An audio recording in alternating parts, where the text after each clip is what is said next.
Board Games follows the entrepreneur Marcus Dreer and his determination to accomplish his goals by any means necessary, even if it plummets him down a deadly hole of no return.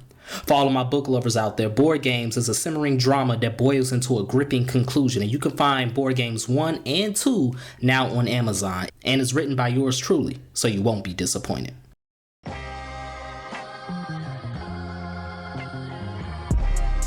You're now tuned into the SoCHiology podcast, the exploration of the Chi-verse, which encompasses Chicago culture, politics, history, experiences, legends, and stories from the hearts and minds of Chicagoans themselves.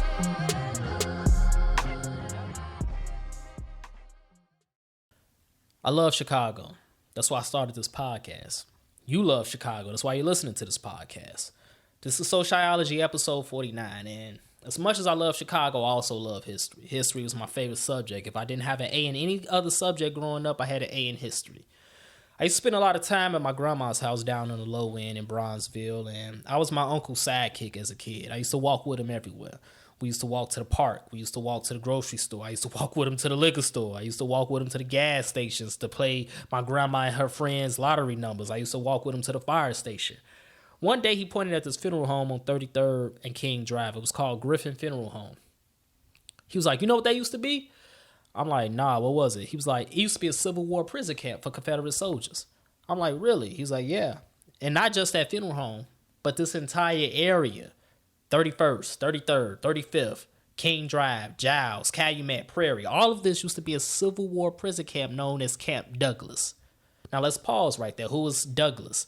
Stephen Douglas was an Illinois politician, white man from the 1800s, came to fame debating Abe Lincoln throughout the 1850s in the Lincoln-Douglas debates. He was racist. He wasn't against slavery, but he wasn't with slavery either, so he say, but I really believe he was. That's my personal opinion, but nevertheless, he was racist because he felt whites, just like many other white men of that time, were the superior race and blacks were inferior.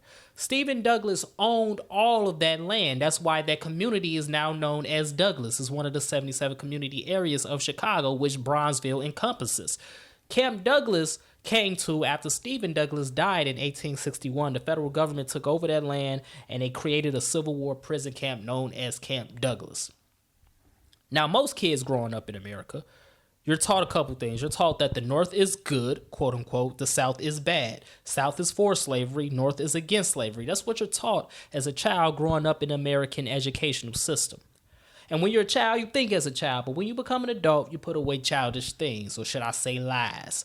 Because the truth of the matter is North, South, East, West, it don't matter where you are in America, with 3 Ks, racism is going to be there waiting on you. And like I said on the previous episode, Chicagoans are just like everybody else, only more so. So in this episode, we're going to do a snapshot of Chicago with 3 Ks and the racism that exists here. Like, for example, my name is Antoine Taylor. Twiz is my nickname. But I'd be pissed off if you kept calling me George, because that's not my name. If you kept calling me George Taylor, even though I told you that's not my name, but you still call me George Taylor. Why am I mentioning George? Because that's what the Pullman Porters had to go through. The Pullman Porters worked for the Pullman Company, which was founded by George Pullman, who was the epitome of an industrialist and a capitalist in the 1800s. George Pullman hired the Pullman Porters as ex-slaves. They were ex-slaves, and he hired them on because he believed that they were cheap labor. George Pullman basically created the first popular sleeping cars, luxurious palace cars with comfortable beds, air conditioning, gourmet meals, all of that. And the Pullman Porters were the ones tending to all of these travelers into these cars. As historian Larry Tice said, Abe Lincoln freed the slaves, but George Pullman hired them. But they were treated like shit, just as many black people of that day. The Pullman Porters, they had to pay for their own uniforms out of pocket. They had to make sure their uniforms was clean out of pocket. They had to pay for their own food out of pocket. They were paid very low wages. Majority of the money that they did make came from tips, which is why tips exploded across the country. It all started with the Pullman Porters. And the Pullman Porters couldn't even live in a neighborhood known as Pullman on the south side, which is named after, yes, George Pullman. The Pullman Porters were also referred to as George because of George Pullman, the racist. So regardless of what their first name was, you called them George, followed by their last name. It was very similar to how slavery operates. It was very slave master-ish. You know what I'm saying? But in 1925, a group of them got fed up. They went to A. Philip Randolph. You know, they was like, hey, man, we sick of this. Can you help us form a union?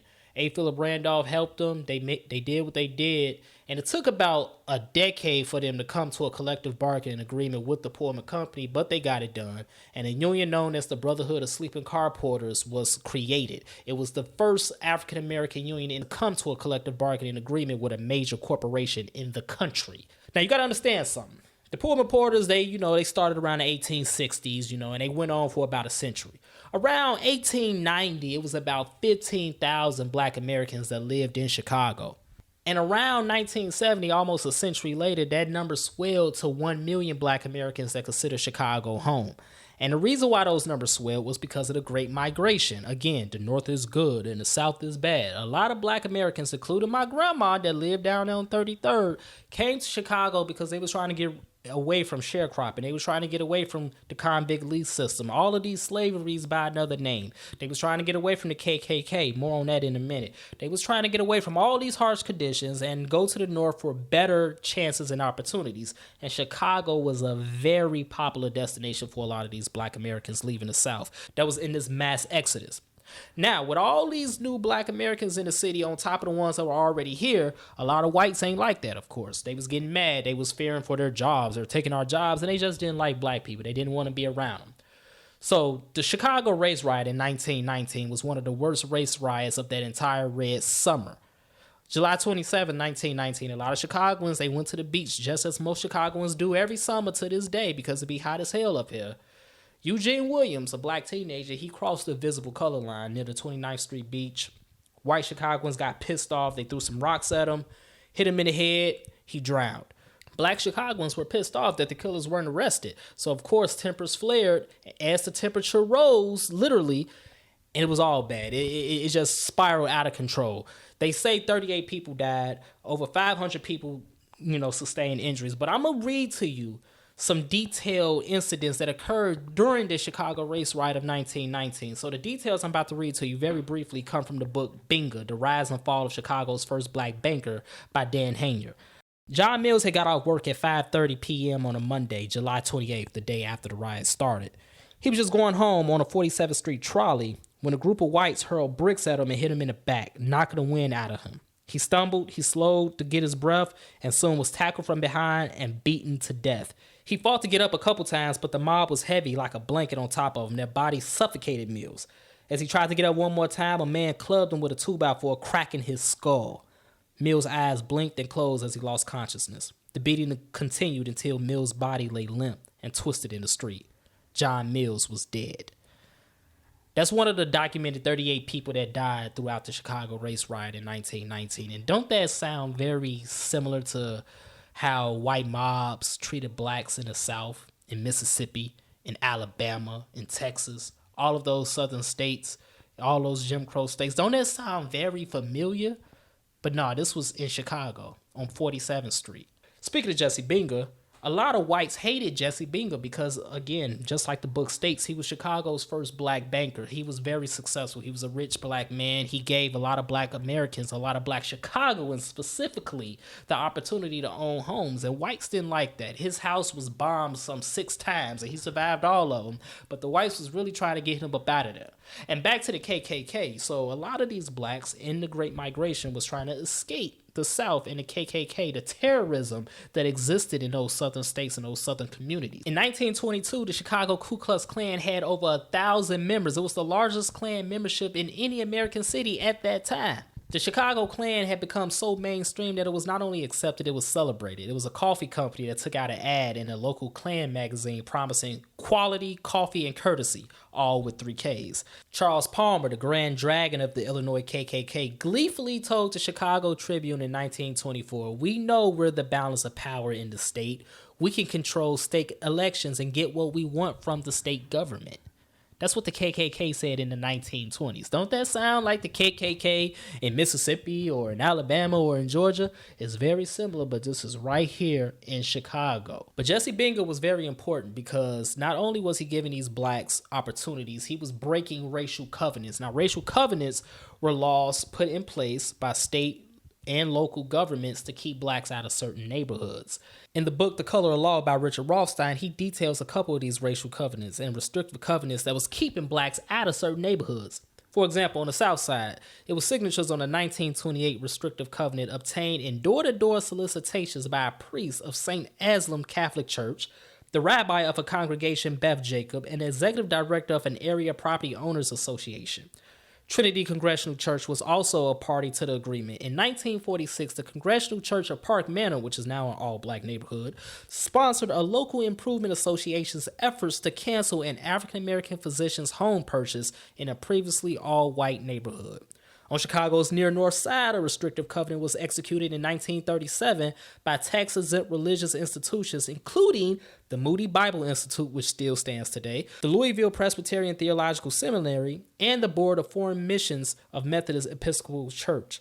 Other nonprofit organizations also participated, including the Newberry Library and the Academy of Fine Arts. And yet another example, the University of Chicago organized and guided property owners associations that were devoted to preventing black families from moving nearby.